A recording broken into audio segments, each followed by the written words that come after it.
Коле Манев остави непроценливо богатство кое ќе ги инспирира идните генерации уметници.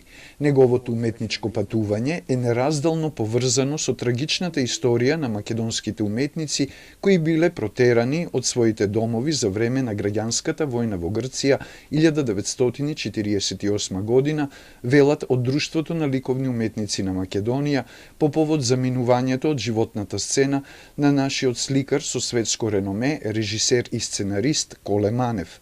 Тој е вистински трагач по човечката суштина, мајстор на македонското фигуративно сликарство. Неговите дела, сведоци за длабоките страдања на македонците, се визуелни симфонии кои ги изразуваат најдлабоките чувства и размислувања за македонскиот дух и свет. Естетиката на неговото фигуративно сликарство ја представуваше со голем жар и почит.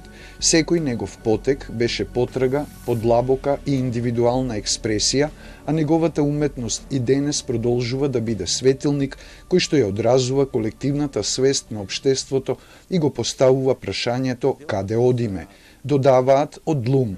За Коле Манев, сликарството беше внатрешна потреба уште од детството, кога, како што вели во емисијата Мојот пат од 1999 година, цртал по домовите во Романија, каде престојувал по екзодусот од Грција.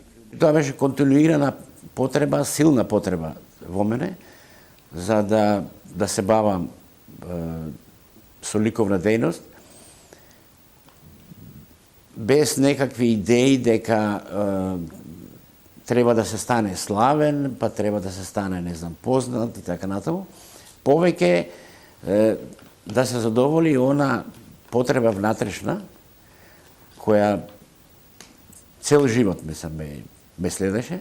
За својата посветена работа, Коле Манев ја освои државната награда 23 октомври, одликуване од француската амбасада со титулата Почесен витез на уметноста и културата, а го доби и признанието Љупчо Филипов за развој и афирмација на македонскиот стрип.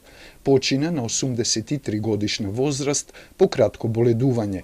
Со неговото заминување, македонската култура останува посиромашна за еден голем човек и извонреден уметник, велат од Кинотеката на Македонија. Посмртните останки на Коле Манев ќе бидат изложени утре од 14:30 до 15:30 часот во капела на гробиштата во Бутел, пошто ќе биде погребан.